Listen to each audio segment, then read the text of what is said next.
कहानी चालाक लोमड़ी और मूर्ख बकरी। एक बार की बात है, एक घना जंगल था जिसमें कई जानवर रहते थे। उन्हीं में एक बहुत ही चालाक लोमड़ी भी रहती थी। उसकी सबसे बड़ी खासियत थी उसकी चतुराई और बातों में उलझाने की कला। वह अपने फायदे के लिए किसी को भी मूर्ख बना सकती थी। एक गर्मी के दिन की बात है, सूरज सिर पर था और पूरे जंगल में पानी की भारी कमी हो गई थी। सभी जानवर इधर उधर पानी की तलाश में भटक रहे थे। लोमड़ी भी बहुत प्यासा थी। काफी घूमने के बाद उसे एक पुराना कुआं दिखा।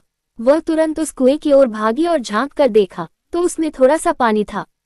लोमड़ी ने झट से छलांग लगाए और पानी पीने लगी, लेकिन जब उसकी प्यास बुझ गई तब उसे एहसास हुआ कि वह कुएं से बाहर नहीं निकल पा रही है। कुआं गहरा था और उसके पास बाहर निकलने का कोई रास्ता नहीं था। अब लोमड़ी सोच में पड़ गई। तभी वहां से एक बकरी गुजर रही थी। वह भी बहुत प्यास से परेशान थी। जब उसने कुएं में झांक कर देखा तो लोमड़ी को नीचे खड़े पाया। बकरी ने पूछा, अरे लोमड़ी बहन, तुम वहां क्या कर रही हो? लोमड़ी ने चतुराई से मुस्कुराते हुए कहा, अरे बहन, यहाँ तो बहुत ठंडा और मीठा पानी है। मैंने सोचा इतनी गर्मी में क्यों न यहाँ आकर आराम से पानी पिया जाए। अगर तुम्हें भी प्यास लगी है तो नीचे आ जाओ, मजा आ जाएगा। बकरी बिना सोचे समझे कूद पड़ी कुएं में। उसने भी खूब पानी पिया और खुश हो गई। पर जैसे ही पानी पीकर उसने बाहर निकलने की कोशिश की तब समझ आया कि कुएं से बाहर निकलना तो नामुमकिन है। बकरी ने घबराकर लोमड़ी से पूछा, अब हम क्या करें? हम तो दोनों फंस गए हैं।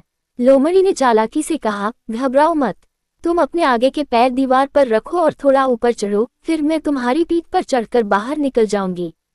फिर मैं तुम्हें भी बाहर खींच लूंगी। बकरी भोली थी, उसने वैसा ही किया। लोमड़ी फुर्ती से उसकी पीठ पर चढ़ी और कुएं से बाहर कूद गई।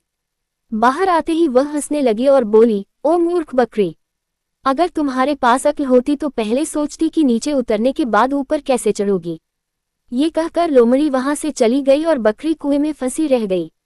शिक्षा, इस कहानी से यह सीखने को मिलता है कि बिना सोचे समझे किसी की बातों में नहीं आना चाहिए। कोई भी फैसला लेने से पहले उसके परिणाम के बारे में सोचना जरूरी है। चालाक लोगों की मीठी बातों में आकर मूर्खता करने से नुकसान ही होता है।